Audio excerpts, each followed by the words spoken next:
Okay, here we are. It's good to see all of you, everyone around the world here that's collected in our Livnot Libanot meditation series and co-sponsored by Tal Orot. It's wonderful to be with you all. Someone was saying, is this an exhausting process teaching online? But frankly, I find it so invigorating to be with everyone. We strengthen each other. It's a beautiful thing. The topic for tonight is, well, we've been going through this series for the last few weeks of what we call cognitive awareness, which is meditating not just for the sort of being mindful of what's happening in us and around us.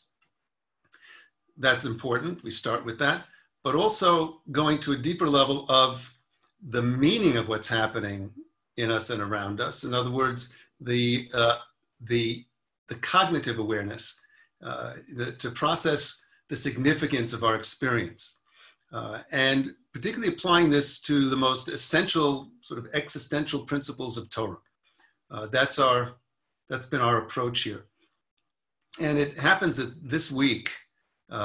The Torah portion, Bahar Bechukotai, it's a double portion. The portion of the week, Bahar, deals with the mitzvot of Shmittah and Yovel, of the sabbatical and the Jubilee years. And it happens that this, one of the most extraordinary commentaries in all of Chassidut, is on this topic in this week's Parsha. This is the Beit Yaakov of Rabbi Yaakov Leiner, the Rebbe of Ishbitz. It's just, I tell you, there are certain divrei Torah that are connected to the parashot of the week that when I get to these divrei Torah, it's like a yantif, it's like a yom tov. It's just, it's such a joy to review them, and not just to review them intellectually, but to experience what these divrei Torah are about. And so I thought to do this with you. Some of you have seen this before, this particular passage in the Beit Yaakov. We've learned this together. Some of you, perhaps it will be new for some of you. But it's just one of the most extraordinary divrei Torah in Chassidut, which is saying a lot.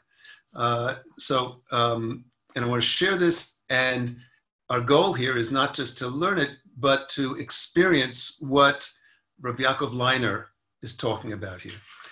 So without further ado, the text, you can see, it should be shared on your screen. Hopefully you can you see it? Can you nod your head if you can see the text on the screen? You have it in front of you, the screen share. It's readable, but we also sent it around separately, so if some of you may have printed it out. Let me just get this here. Okay, so Rav Leiner is commenting here, is interpreting the mitzvot of Shmitah and Yovel. So Shmitah, the sabbatical year, every 7 years, it's primarily an agricultural mitzvah that farmers who work their fields for 6 years, when it comes to the 7th year, you have to leave your fields fallow. We don't work the fields. We maintain things like trees that require upkeep, some watering, some basic maintenance to get through the year. But we don't, the farmer doesn't work the fields, plowing and reaping and et cetera. And the fields are allowed to grow naturally. It's a brilliant idea. They renew their own power this way, in a natural way. But also, one of the aspects of this is that the fields become open to everyone, and anyone can, when it's done in the essential way that Shmitah is practiced, anyone can walk into a field and just pick, you're hungry, you want a tomato, you're walking down the road, you see a farmer's field, you can go in the field and get a tomato. You want a cucumber, get a cucumber, et cetera, et cetera. So that's the original biblical concept of Shmitah. Rav Kook Zatzal says that the original vision of Shmitah in the Torah is returning us to a Gan Eden existence, a Garden of Eden existence, which every 7 years. It's extraordinary. And when it's done properly, it really is quite a powerful experience. All ownership of land in a certain sense is released for the year. Shmitah means release. Shmitah also is release of loans. All loans are canceled from that point on. So it's a kind of a, what do they call it? A reboot for the economy in this sense. And it's a profound mitzvah. So that's Shmitah, the release, called the sabbatical release year. Shmitah means release. Every 7 years. In the original cycle, after 7 times of 7 years, the 7 Shmitot, after 7 times, there's the 7th Shmitah, with a Shmitah year. And after that, the 50th year, so 7 times 7, 49, then the 50th year is a Yovel year, a Jubilee year. And this is another Shmitah year, but it's an even more profound release. It includes release of slaves, anyone who's been enslaved during this period of time. It's anyone who has sold off their inherited property from the essential property that all of the families of Israel have. They get their property back. So that's a real complete reboot in that sense. And it's a total release, a very profound sort of refreshment of the nation in Yovel, in the Jubilee year.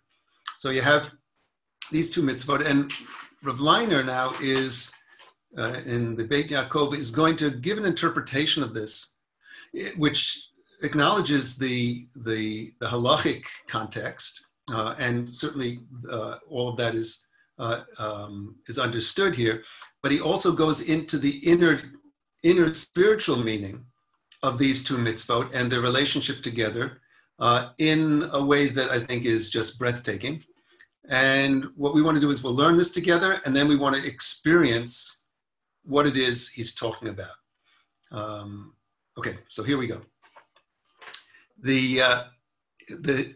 On the verse it says, in this Yovel year, each person shall return to his property, in this week's Torah portion. The difference between the Shmitah, the sabbatical release year, and the Yovel, the Jubilee year, is that Shmitah means letting go. Letting go. That is absence of action. Okay, we'll let him explain this. This is not to do any action from which could grow something contrary to God's will, blessed be He. In other words, we want as moral and spiritual Jewish people, we certainly want to attune all of our actions to God's will, to do the right thing in the world. Right? That's what keeping mitzvot is all about. Rav Leiner is saying, but this goes a little bit deeper, a lot deeper.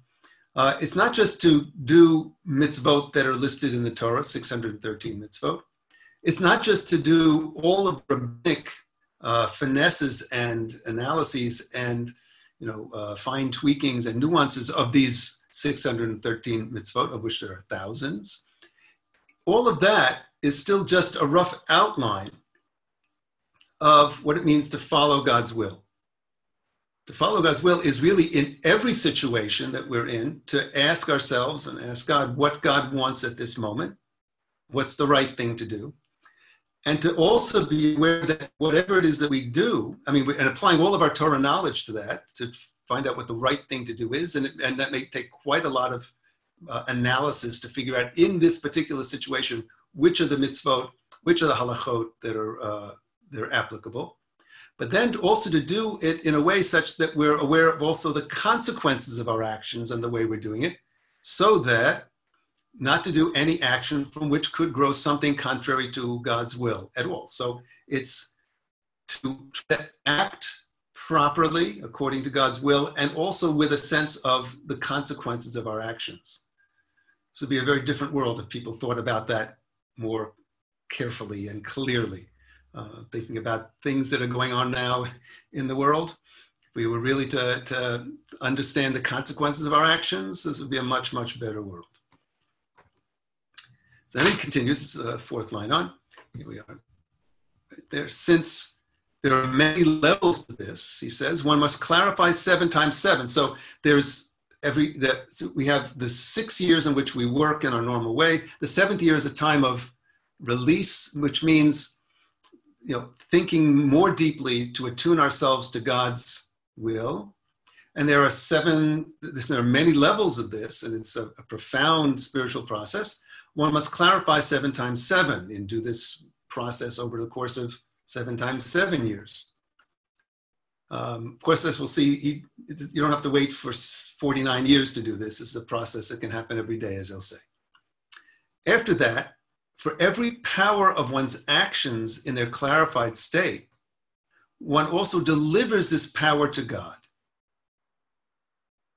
Okay, what he means is that we're, as Jews trying to do the right thing, as human beings trying to do the right thing, we try to align our actions with God's will. But in truth, he says, our deeper understanding is to deliver even our ability to act to God, which is Shmitah, a release of our own sense of self and self-ownership over our actions to God. And to realize, and as he's going to explain, just as for the Shemitah year itself, it comes at 6 in which one seeds and plows and reaps and relies on one's field and one's actions. And afterwards, one must make the 7th year a Shemitah, a release, that is, deliver this power to God.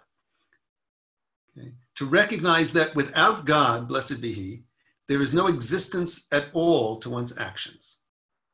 And this is the first key point that we want to apply a meditative awareness to, a contemplative awareness to. That all of our actions, we think, we're reaping and we're plowing, or we're doing the work that we're doing in the world, or we're acting. All of that is empowered through and through by God. We are not the ones, we find ourselves here. We do very little to bring ourselves, we have nothing to bring ourselves here and very little to stay here. We're a gift to ourselves, and all of our ability to act is something empowered by God. Our actions are empowered by God. The context in which we're acting is all set up and empowered by God. All of that, if we really understand or really appreciate our existential condition, our situation, we realize that everything we are has been brought into being by God. We've done none of it.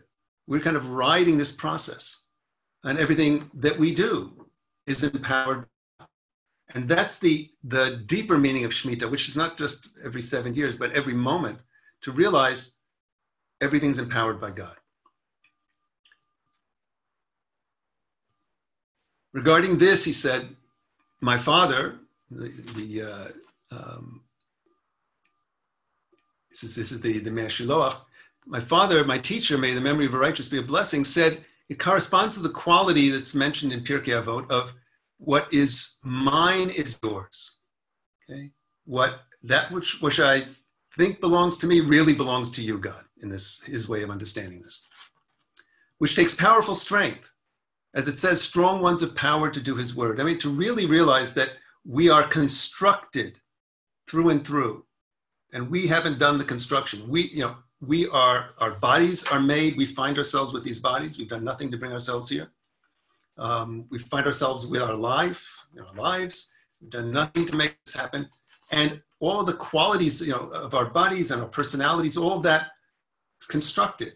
We find ourselves with it. We use it, but we're using a gift that we've been given. Okay? And really, when we realize it all really belongs to God and is empowered by God at every moment, it's a profound awareness. He says, it's strong ones have power to do God's word. What's the verse referring to? Rabbi Isaac says, It speaks of those who observe the Shmitah year. In the usual way of a world, a person does a divine command for an hour, a day, a week, a month. But for a year, the Shmitah process is for a whole year. What Yitzchak Leiner is saying is the Shmitah process is every day, every moment, to realize we are constructed and empowered by God through and through. Regarding this, it takes 7 times 7 to be more aware each time until it becomes an acquisition to him, to really internalize this. Okay? That we are being held together and held by God at every moment. Next paragraph, though, takes it further. Then is the Yovel, Jubilee year, to deliver even this power of service to God, blessed be He. Now, this is an extraordinary statement, to put it in context. What he's saying is the awareness that we are a gift to ourselves through and through, that we are constructed by God, that we are empowered by God at every moment, and everything around us is empowered by God at every moment. That's a profound spiritual awareness, okay? A way of serving God, that having that awareness puts you in a situation of being profoundly responsible to God who has given us this gift, grateful, responsible. It's a profound sense of spiritual awareness and spiritual service when you really get this idea and internalize it, realize it, experience it. But the next step, the even higher step, is the Yovel year, to deliver even this power of service to God. This is to recognize, he says, that even one's will to serve is from God. Blessed be He. And this is even more strength. And this, my father, my teacher said, corresponds to what it says in Pirkei Avot, what is yours, God, is yours. Now, this is extraordinary. In other words, we can talk about trying to lead spiritual lives, more moral lives, be more spiritually aware, even to the point of recognizing that everything about us through and through is constructed and empowered by God. And then he said, but you know what? Your ability to be aware of this, which we would feel that that's my spiritual awareness, that ability to be aware of being constructed and gifted by God, that ability comes from God. That's amazing. What's left of us, in that sense? That ability to have the spiritual awareness that everything is a gift from God. We are a gift to ourselves from God. That ability comes from God. He's talking about a state of mind that is called in our tradition He'arat Da'at, which you could translate as total enlightenment. This is highest awareness. That our own consciousness at every moment, and everything, not just our bodies and our living biological being and our lives in the world, our own consciousness comes from God. Our own ability, our own cognition comes from God. Our own ability to process the meaning of this world comes from God. Our own sense of service to be the spiritual beings that we aspire to be comes from God. Amazing. It says, for in the Shmitah year, he says, it's third line there still remains for a person, in any case, the power of service. You feel, oh, I am serving God. I am being spiritual, which is not the case in the Yovel year, in which he has already completed the clarification. Then no further service is necessary. When I'm not serving God, me, little old me serving God, God is moving through all of us, okay, empowering even that sense of service. What's left, okay? What's left of self? And a person can enter the dimension of the questions. This is a particular issue in the Chassidut of Ishbitz, this line of Chassidut that Rav Leiner represents. This is where one can, we're used to kind of analyzing the world categorically and if we analyze it in Torah terms, halachic terms, moral terms, ethical terms, we're analyzing the world in terms of certain categories of, good and bad, right and wrong, etc. But life is much more complex and nuanced. And it's when we get to this level of awareness that we are, in a certain sense, the expression of divine will itself, then we're empowered to make even finer decisions that are not just categorically applying, well, is this mitzvah, that halacha, what, No, but this is really entering the most complex, nuanced area of life itself, living in divine will from moment to moment to moment. It's what he calls the dimension of the questions. To show that this service cannot operate without power from God. Serving God is empowered by God. Blessed be he. But God does not give this awareness to a person until he clarifies oneself first, such that one is purified 7 times 7. Okay, so this takes work to get to this level. This is not something that you just immediately pop this awareness. You've got to, it needs to be internalized very, very deeply. First, in terms of all the aspects of ourselves that God empowers, and then the awareness of empowerment itself is something we can approach. Now he's going to now say something extraordinary about this. This is the last paragraph here. And God, blessed be he, has set it up here that there is an interruption between the Shmitah year and the Yovel year. He'll explain this. For it is God's will that there remain an impression from the Shmitah year that is called by the name of the person, alluding to the statement, blessed be the name of the glory of his kingdom. Baruch Shem Malchut, Kvod Malchuto Le'olam Va'ed. So during the Shmitah year and the Shmitah years, in other words, during that awareness in which we're aware that all of our actions are empowered by God, we're still allowed to feel that it's our actions. And that, yes, we are constructed by God, we are empowered by God, but we're constructed to be the self that we are. So we can accept that we are the self that we are. And so we're responsible for actions, we act, and we have a sense that we are located as ourselves. Therefore, according to the order of creation, though, it is impossible to arrive from a Shmitah year to the Yovel year. But from this awareness, the spiritual, very profound spiritual awareness that I myself am constructed through and through by God to be myself, which we are, just like we are, even with that sense of self. But you can't move from that Shmitah awareness to the Yovel awareness. What's that? But there's always some time, so Shmitah is just a path by which one can travel towards the Yovel, but nonetheless it is impossible that from the Shmitah one can arrive at Yovel. Let me explain this. But there's always some time between Shmitah and Yovel, like the 10 days between Rosh Hashanah of the 8th year, at which the 7 Shmitah cycles are complete, but even so, it's not yet the Yovel until Yom Kippur. So he's based on a halachic reality, which is symbolizing a profound spiritual reality. The 7 times 7 years of Shmitah, okay, 7 years, Shmitah at the end of every one, and the 49th year, a Shmitah year also. And the 50th year follows, and normally we would say, okay, the end of the 49th year into the 50th year would be the Rosh Hashanah of the 50th year.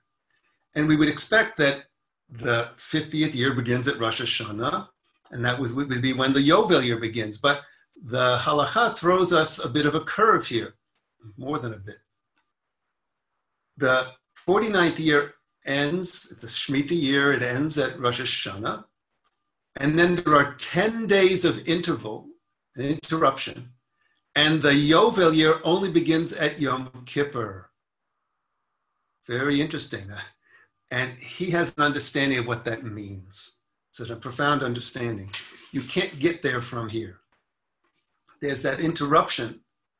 You can't move on your own efforts, which you realize you've given all of your actions are empowered by God, but you at least, this is now my actions are empowered by God. It's still my own efforts. You can move from that to the Yovel consciousness, in which even my consciousness is empowered by God. So that's symbolized by this break, this interruption between Rosh Hashanah and Yom Kippur, between Shmitah and Yovel. If it were possible for a person through his service to arrive at the Yovel, then the Yovel should begin at Rosh Hashanah. But it's impossible for a person through his clarifications, all the spiritual work that we do, we still can't get to that total enlightenment, of awareness that our consciousness itself is flowing from God at the infinite at every moment. You can't achieve that awareness. Where it's impossible for a person through his own clarifications, that is the Shmitah release, to arrive directly to the goodness of God, blessed be He. So this moment is necessary. There's a break, interruption, as that there be a nullification of human action before God, blessed be He, opens this revelation, and then all human service is nullified.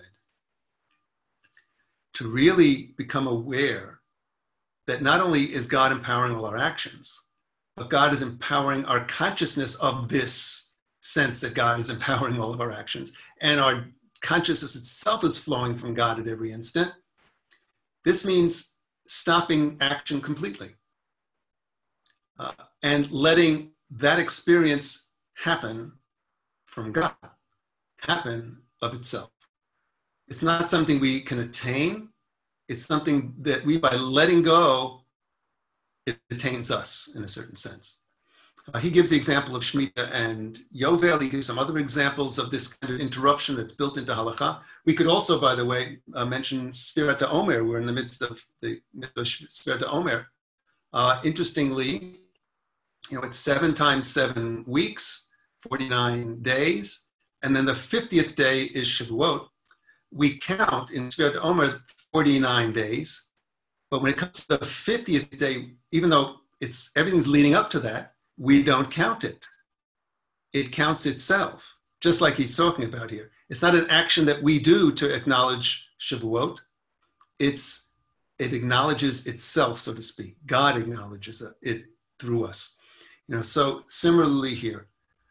So Rabbi Leiner is talking about a profound process of spiritual awareness that moves from recognizing that all of our actions, our bodies, our ability to act, all of our actions, the context of our actions is empowered by God.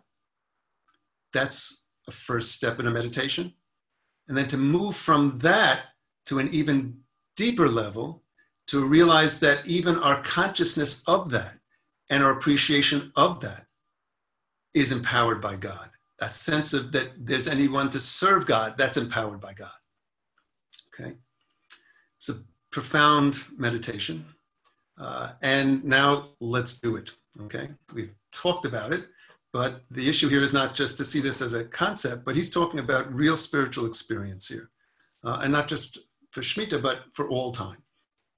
So this is something we've been working at in different ways as well over the last few weeks. And those of us that have been meditating for years together have been working at this for years, okay? So we'll do this meditation beginning with what we call hashkata, which is quieting our minds as much as possible for the first 5 minutes. Okay. And those of us who have practiced hashkata, which is the method of quieting the mind of the Piazetz and the Rebbe, we're calling this Kalma Shapira, Piazetz. You do that. Those of you who have other methods in meditation for quieting your minds, please, use those methods. If you don't have a particular method for quieting the mind, just sit with our eyes closed, sit up straight, and if you're sitting in a chair or if you're sitting cross-legged on the floor, just in a nice stable position, our eyes closed, and to be aware of everything that's happening in us and around us. Okay, that's how it begins. So you're aware of your breathing in and out. You're aware of your heartbeat. You can hear sounds around you. You can feel yourself sitting on the chair and feel the way it feels to sit on the chair. If there are any fragrances, any tastes. In other words, we use our senses and our sense of body to stabilize our consciousness, to be aware of everything that's happening all at once. If verbal thoughts arise, we want to quiet those, and that's why it's called quieting. And all meditation techniques begin with learning to quiet our verbal thinking. Back off of the thinking. Don't engage in the themes of your thinking. Just, you can be aware that thoughts are arising in your mind. Back off of them, and they'll quiet down by themselves. Don't try to crush them. Just let them quiet down by themselves. 5 minutes of just stabilizing, quieting our consciousness. At the end of those 5 minutes, I'll give a little signal. We'll begin with the signal. At the end of 5 minutes, another chime. And I'll give a little, a verbal signal. Say, Shmitah, release. Okay, and what we'll do in the next 5 minutes of the meditation is try to become aware of what we just learned here. That yes, my heart is beating, and I can sense my heartbeat. My breathing is happening. I can sense the whole process of breathing and all the muscles that are involved in the diaphragm and all of that, and where you feel your breath, that's happening. Sounds around us happening, and I can sense sounds and feeling sitting on the chair and all that. And to realize that all of those sensations and all of those feelings are empowered by God. That my body is a gift from God. I find myself here. I did nothing to make this happen. It's a gift. And to feel this giftedness of everything that we are in us and around us, also the world around us, it's a gift. It's amazing. It's as much a part of us as ourselves, as we learned in a previous session together. So to feel that sense that everything that we sense in us and around us is empowered by God. Okay, it's not ours. It's constructed. We are constructed. After 5 minutes of this,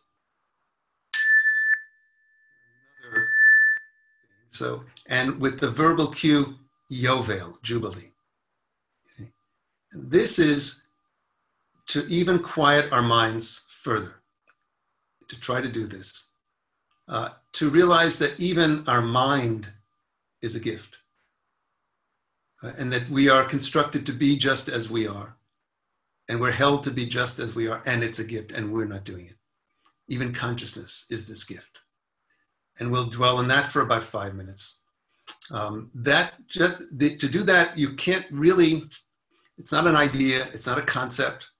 Don't strain your mind to achieve it. As the Rebbe says here in this text, as Rabbi Meir says, this is a point at which just let your actions go. Don't try to achieve anything. Don't try to attain anything. Just be as quiet as you can.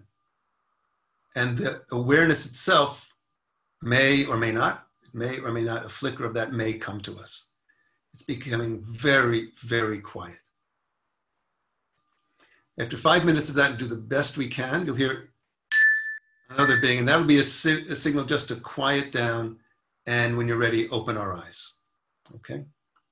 That's the meditation. So 5 minutes of settling down, hashkata, clearing our minds as best as possible. The bing, and with the code word Shmitah, release.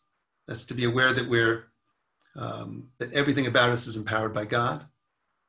And then one more bing, that's the code word Yovel, Jubilee, which is to be aware that even our awareness is empowered by God, but to do that very quietly, with no action on our part. Just totally quiet the mind. And after 5 minutes, the meditation is over. Okay? I hope that's clear enough. Let's do the best we can, Be'ezrat Hashem. Okay, and we're about to begin.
Shmitah, release. All of our actions are empowered by God.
Yovel, Jubilee, abundant flow. Our existence is effortless. Everything is empowered by God.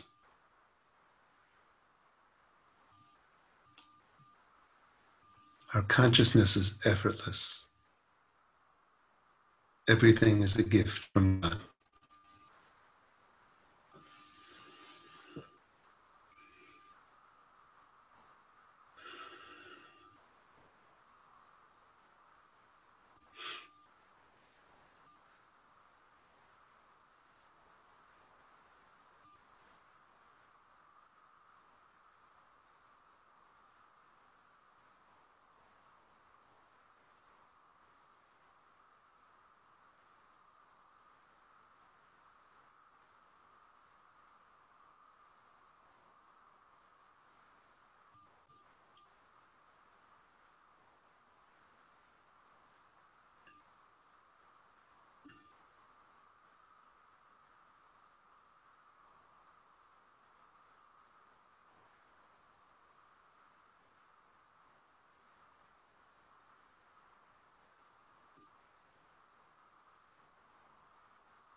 Imcha Mekor Chayim, Be'orcha Nireh Or.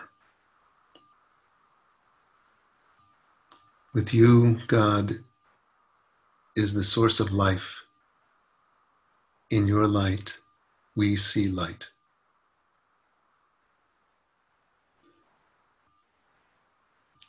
Take a minute or two, and when you're ready, you can open your eyes.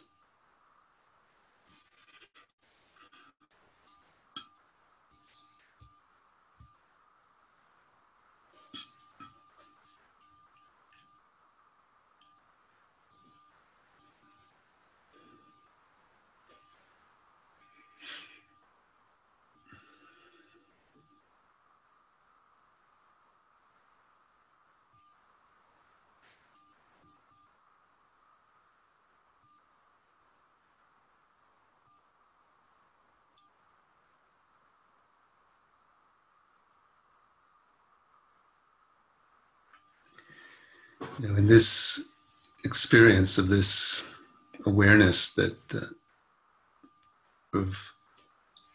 Yaakov Leiner speaks about,